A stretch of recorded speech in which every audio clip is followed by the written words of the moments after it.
wrong road, and I've been all alone, drinking whiskey at the bottle, honey trying to drown all these sorrows. Yeah. Only thing that I know, if it glitters, it ain't gold. I just let my heart break and trade that for a good song. She fake a pretty smile. All the breaks that we be taking make it seem like it done been a while. Never mind, we sleeping with our past ghosts. Ask those on that road, how long does pain it last for? I don't know, but that ain't new to me. Usually I'd foolishly just think that we could be something we couldn't be. Trying to hear the truth we never spoke. Never know no different though than chasing down what isn't gold. If getting what you want require letting go, then that mean that we're capturing our youth require getting old. But all these choices, they done been my own. Down the same road again we go, just hoping that the ending different though. I've been down the wrong road, and I've been all alone, drinking whiskey at the bottle, honey trying to drown all these sorrows. Yeah. Only thing that I know, if it glitters, it ain't gold. I just let my heart break and trade that for a good song. Most is pain self-inflicted, mixing my pride and my indecision. Trying to find a silver lining in these bad decisions. Blind to that writing on the waters with a future written. Yeah, never been the best with my emotions. Nonetheless, the door was open. Fixing what's broken. You was mine, fixing so potent, seeming clear to me. In this community, you had families living down there. You know, the Carters, the Jones, the Colemans, the Rogers, the Ruffs, Jerome, the mama, Miss Betty, the Halls. You know, you had families that was a part of that community. And we were one big family down there in that community. And, you know, you had people that took pride in their yards. You know, Miss Jean, Evelyn, Perry and Patrick mama. I remember, you know, she had big flowers in her yard. Miss Rogers, you know, even until she passed away, rest in peace, she still had a fence around her yard where people couldn't walk in their yard. You know, as a kid, I knew which older people, who yard that I couldn't walk in. And, you know, stuff like that. And, you know, it was just like, well, it was one big family down there where everybody knew everybody. You know what I'm saying? And it's like, you know, and when I mention Brick City, because a lot of y'all don't know what Brick City is. Brick City, we had old wooden doors. Now, we had these old wooden doors and these metal, like, screen doors with plastic screens in them. And Miss Peaches, who is Waleem, April, Gigi, Stan, and RBR, Willie, mama. Miss Peaches was the president, and in 1980, that's when they put in the new windows, the rocks, and the benches, and new clothesline.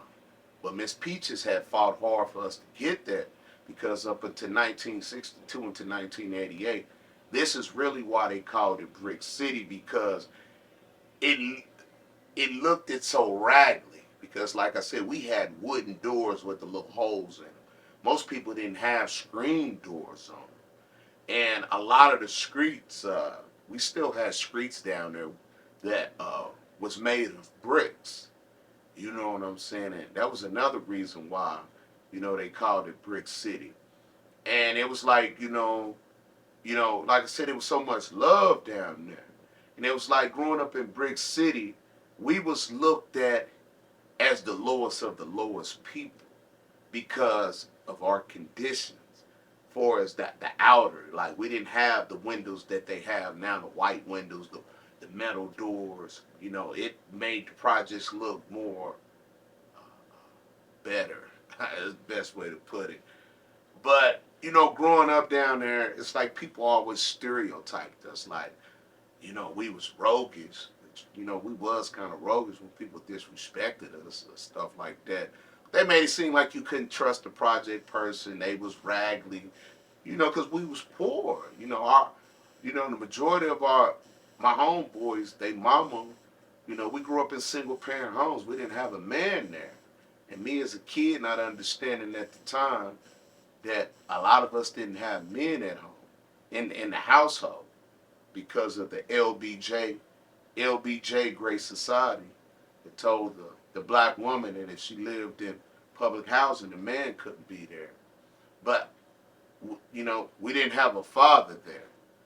So it's like people look down on us, and because we didn't have the best of the clothes, but a lot of us, we had love. We had a roof over our head.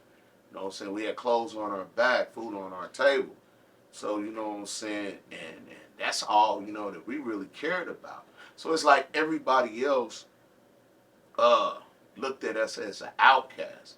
So that made us unify more as a community. Because like I said, when we first got up here, this was a community. We rarely went outside of the community to purchase any goods. We had a lot of black-owned businesses within that community. The only time we went to the store was to get gas, or our families went to Ventures, Walmart, Kmart. You know what I'm saying? Because it was more retail stores back then. But other than that, what I'm saying, we had two auto mechanic shop. We had Sean Coates, his daddy, him and Dinky, Sean brother Dinky that stayed on Second. His father had a auto mechanic shop, and it was a white auto mechanic shop right down there by the railroad tracks, by Pepsi Cola. And then it's like when you came up, Old Man Allen, they used to cut everybody hair. Old Man Allen is still being a hood. O.G. Allen, he had a salvage yard with a barber shop. And then it's like when you came up a couple more feet, we had Ross's there, where we used to go break dance. Brick City was also in the B-boy days. We was listening to breakdancing music, because we used to go to Ross's and get them curly Q fries. We used to all breakdance down there. And then, what I'm saying, when you go up there, we had an old gas station. I guess they closed down in the 70s. And then, what I'm saying, you had Mr. McCurry's. And then at that time when I moved down, Mike Johnson, who used to stay down there by Tron to Ebony on First Street, his mother, Miss Shirley, worked up there at the store, which was Get and Go. Southside had, but they used to sell hamburgers upstairs. I think they used to have a barbershop.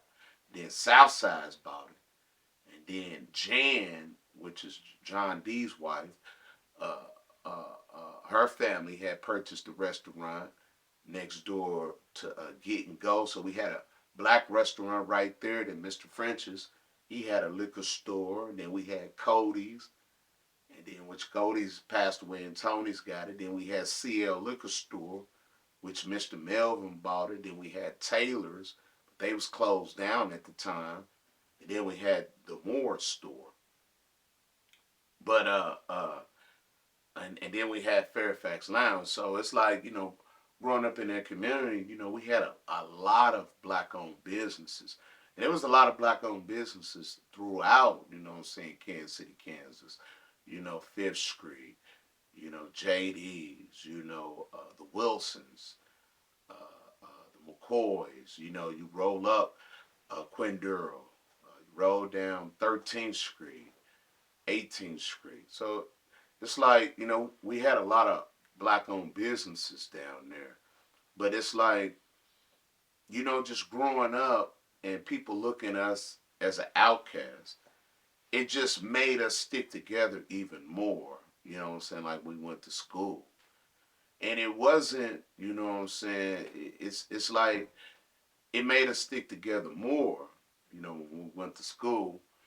And then it was like, I can remember, when we used to all mob up to Parkwood Swimming Pool on a free soap day.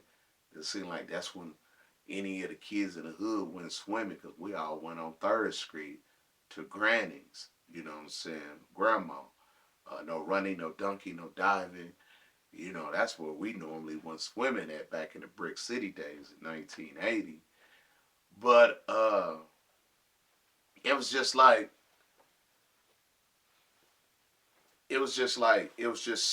so much love, it brought us together. And I can remember, back in the Brick City days, we used to all play at Stowe Park. You know, I know everybody now plays at Edgerton Park, you know, which they just redone it because of Wesley Ford.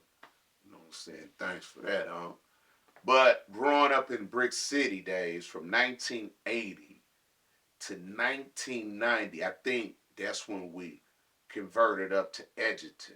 Because as kids, it seemed like the goals down there, basketball goals, down at Stowe.